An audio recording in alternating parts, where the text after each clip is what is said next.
Guys, welcome back to my channel creative story में आपका स्वागत है। आई होप गाइस आपको मेरी स्टोरी लाइन पसंद आ रही होगी, और अगर आपको मेरी स्टोरी पसंद आती है तो प्लीज़ लाइक से और कमेंट करके मुझे ज़रूर बताइए। और जो भी मेरे चैनल पर नए आ रहे हैं प्लीज़ मेरे चैनल को सब्सक्राइब करें। Thank you. तो चलिए अब हम कहानी पर आगे बढ़ते हैं। अभी तक हमने देखा कि पीछे से वांग जी की आवाज़ आती है कि हाँ, मैं विंग की हेल्प कर सकता हूँ। अब आगे वांग जी सुयान और हुसैन के पास जाकर कहता है, मैं विंग की हेल्प करना चाहता हूँ। हुसैन कहता है, तुम? वांग जी कहता है, हाँ। हुसैन कहता है, पर तुम उसकी हेल्प क्यों करना चाहते हो? वांग जी कहता है, क्योंकि मैं उसे लाइक करने लगा हूँ। ये सुनकर तो न्यू हुसैन और सुयान शौक थे। क्या वांग जी विंग को पसंद करता है? न्यू हुसैन वांग जी की तरफ देखकर कहता है, क्या सच में वांग जी तुम विंग को पसंद करते हो? वांग जी कहता है, हाँ हुसैन। सुयान कहता है, वांग जी कब से? मेरा मतलब तुम विंग को कब से लाइक करते हो? वांग जी कहता है, जब तुमने मेरे साथ विंग के बारे में बात की तब से ही मेरे मन में विंग को देखने की इच्छा हुई, और जब मैंने उसे पहली बार देखा तब मैं श्योर हो गया कि विंग ही वो पर्सन है जिसे मैं प्यार करता हूँ। पीछे से ये बात वेंचाओ ने सुन लिया था, और वो सोचता है यही मौका है विंग और वांग जी से बदला लेने का, और वो वहाँ से चला जाता है। इधर वांग जी हुसैन को अपने अपार्टमेंट की चाबी देता है और हुसैन से कहता है, ये चाबी तुम विंग को दे दो और उससे कहना कि वो जब तक चाहे उस अपार्टमेंट में रह सकता है। हुसैन वो चाबी लेकर विंग के पास जाता है और विंग से कहता है, विंग, मैंने तुम्हारी प्रॉब्लम सॉल्व कर दी है। देखो, मेरे एक फ्रेंड ने तुम्हें अपने अपार्टमेंट की चाबी दे दी और उसने मुझसे कहा कि तुम जब तक चाहो वहाँ रह सकते हो। विंग कहता है, हुसैन, मेरे अलावा तुम्हारा और कौन सा फ्रेंड है? ये बात सुनकर न्यू हुसैन सुयान की तरफ देखता है। विंग समझ जाता है कि शायद ये चाबी सुयान ने न्यू हुसैन को दिया है। विंग भी समझता था कि कहीं ना कहीं सुयान न्यू हुसैन को लाइक करता है, तो वो न्यू हुसैन को कहता है, थैंक यू हुसैन, और हाँ, अपने फ्रेंड को भी थैंक यू कह देना और उससे कहना कि मैं ये नहीं रख सकता, और वो चाबी वापस लौटा देता है। अब कॉलेज की छुट्टी होने के बाद विंग अपना सामान लेकर रोड पर जा रहा था, तभी उसको बेंचिंग का कॉल आते हैं। बेंचिंग से बात करते करते विंग सीचेन की गाड़ी से टकरा जाता है और सीचेन गाड़ी रोककर विंग को देखने आता है, जो बेहोश हो चुका था। सीचेन अपने ड्राइवर से कहता है कि जल्दी इसे उठाओ और हॉस्पिटल में ले चलो। सीचेन विंग को लेकर हॉस्पिटल जाता है। नर्स उसे बैंडेज लगाती है और सीचेन से कहती है, सर वो ठीक है, वो घबराहट में बेहोश हो गए हैं, उन्हें अभी थोड़ी देर में होश आ जाएगा। सीचेन नर्स को थैंक यू कहता है और विंग के पास ही बैठ जाता है। थोड़ी देर बाद एक दूसरी नर्स विंग को चेक करने आती है और सीचेन को देखकर कहती है, सर आप? नर्स कहती है, सर क्या आप आज भी उसी पर्सन के बारे में पूछने आए हैं? सीचेन कहता है, नहीं सिस्टर, मैं तो इन्हें लेके आया हूँ। नर्स विंग की तरफ देखकर कहती है, सर ये वही है जो उस दिन आपके अंकल को लेके आए थे। ये देखकर तो सीचेन कहता है, क्या ये वही है? नर्स कहती है, हाँ सर, ये वही है। विभूषण। इतना सुनकर सीचेन भी खुश हो जाता है, क्योंकि 2 दिन से सीचेन विंग को ढूंढ रहा था उनकी हेल्प करने के लिए। अब 2 घंटे बाद विंग को होश आता है और वो देखता है कि वो हॉस्पिटल में है। ये देखकर वो शॉक हो जाता है और उठने की कोशिश करता है। तभी सीचेन उसी नर्स से बात करके अंदर आता है और वो विंग से कहता है, क्या आप ठीक है? विंग कहता है, हाँ मैं ठीक हूँ, पर आप कौन है?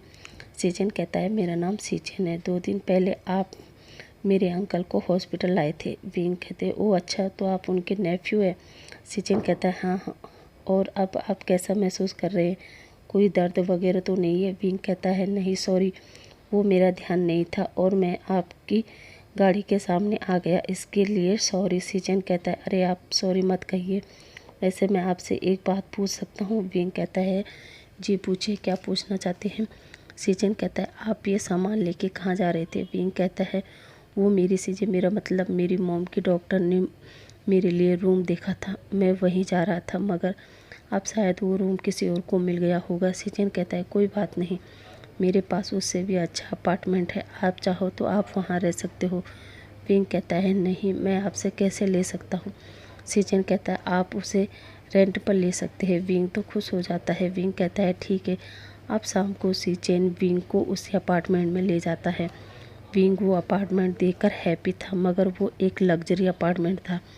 विंग कहता है इसका रेंट तो काफ़ी ज़्यादा होगा। सिचेन विंग की परेशानी समझ रहा था। वो कहता है नहीं, इसका रेंट केवल 1000 युवान है। विंग कहता है क्या इतना सस्ता अपार्टमेंट? सिचेन कहता है हाँ। विंग कहता है ओके ठीक है। अब सिचेन विंग को आराम से बेडरूम में लेटाता है और कहता है मैं तुम्हारे लिए कुछ फूड प्रिपेयर करता हूँ। विंग कहता है नहीं सर, मैं बना लूँगा। सिचेन कहता है विंग तुमने भी तो मेरे अंकल की हेल्प की थी ना, तो मुझे भी करने दो। इधर कॉलेज की छुट्टियाँ होने के बाद में हुसैन को चाबी वांग जी को वापस लौटाता है और वांग जी से कहता है विंग ने ये चाबी नहीं ली और साथ ही तुम्हें हेल्प के लिए थैंक यू कहा है। वांग जी को वो चाबी लेते समय बहुत ही सैड हो रहा था। वो सुयान से कहता है सुयान चलो हम आज क्लब चलते हैं। सुयान कहता है ठीक है वांग जी, मैं समझता हूँ कि विंग की वजह से ही तुम क्लब जाने की बात कर रहे हो। वांग जी और सुयान क्लब चले जाते हैं, जहाँ वांग जी काफ़ी ड्रिंक करता है और सुयान भी काफ़ी ड्रंक हालत में था और आपस में बात करते हैं कि प्यार के मामले में हम दोनों एक जैसे हैं। मेरा जाने मन मेरा प्यार। हुसैन जानता है कि मैं उसे कितना लव करता हूँ, पर फिर भी वो मुझे कोई भाव नहीं देता। चलो तुम्हारा तो मैं मानता हूँ कि तुम्हें अभी अभी प्यार हुआ है और विंग को पता भी नहीं है, मगर यहाँ तो हुसैन को पता होने के बावजूद भी उसने कभी मुझे प्यार से नहीं देखा। वांग जी नशे की हालत में कहता है सुयान तुम्हें पता है मैं एक रॉयल प्रिंस हूँ और आज तक मुझे किसी भी ओमेगा बीटा ने मना नहीं किया था, लेकिन फर्स्ट टाइम किसी ओमेगा बॉय ने मुझे ना कहा है। सुयान कहता है हाँ सही है, तुम अपने आप को एक रॉयल प्रिंस समझते हो। दोनों ही इतना ड्रंक हो गए थे कि दोनों वहीं लुढ़क गए। इधर सिचेन विंग को आराम से फूड खिलाकर फिर अपने मेंशन की तरफ जाने लगता है और सोचता है मैं वांग जी को भी बता देता हूँ कि मुझे वो पर्सन मिल गया है जिसने अंकल को हॉस्पिटल पहुँचाया था। जब सिचेन वांग जी के फ़ोन पर कॉल करता है तो वांग जी नशे की हालत में कहता है हेलो, मैं रॉयल प्रिंस लैन वांग जी बोल रहा हूँ। आप कौन? सिचेन कहता है वांग जी मैं सिचेन, क्या तुमने ड्रिंक की है और बताओ कहाँ हो तुम? वांग जी कहता है गगा आप यहाँ कब आए? और सिचेन ये सुनकर हैरान था कि वांग जी क्या कह रहा है। तभी सिचेन फ़ोन काटता है और वांग जी की लोकेशन चेक करने लगता है और ड्राइवर से कहता है जल्दी इस लोकेशन पर चलो। और कुछ देर बाद सिचेन वांग जी के पास पहुंच जाता है और अपने ड्राइवर से कहता है तुम उसे उठाओ और मैं वांग जी को उठाता हूं, और दोनों को गाड़ी के अंदर बिठाता है और लैंड मेंशन की तरफ निकल जाते हैं। अब अगली मॉर्निंग जब वांग जी की आँख खुलती है तो उसके सर में बहुत ज़्यादा पेन हो रहा था। वो कहता है ये मेरे साथ क्या हुआ? और कुछ देर बाद उसे ध्यान आता है कि वो तो कल क्लब में सुयान के साथ था। उसे घर कौन लेके आया? अब वो उठता है और वॉशरूम में जाकर फ्रेश होता है और फिर नीचे हॉल में आता है जहाँ सुयान पहले ही नीचे सिर झुकाकर सिचेन और कुरैन के सामने बैठा था। वांग जी कहता है सुयान तुम यहाँ? सिचेन कहता है हाँ, और कल तुम दोनों किस हालत में थे, तुम्हें कुछ पता भी है? और वांग जी से कहता है वांग जी मुझे तुमसे कुछ बात करनी है अकेले में। और वांग जी सिचेन के साथ स्टडी में चला जाता है जहाँ सिचेन वांग जी से कहता है वांग जी ये सब क्या है, तुमने इतना ड्रिंक क्यों किया? तुम्हें पता है ना जब तुमसे ड्रिंक संभलती नहीं फिर भी। और हाँ, तुमने किसी को अपनी आइडेंटिटी तो नहीं बताई, क्योंकि अगर किसी को भी पता चलेगा ना तो तुम खतरे में पड़ सकते हो, क्योंकि हमारे बारे में सारे कंट्री में पता है और हमारे दुश्मन भी हर जगह मौजूद है, इसलिए अगली बार ध्यान रखना।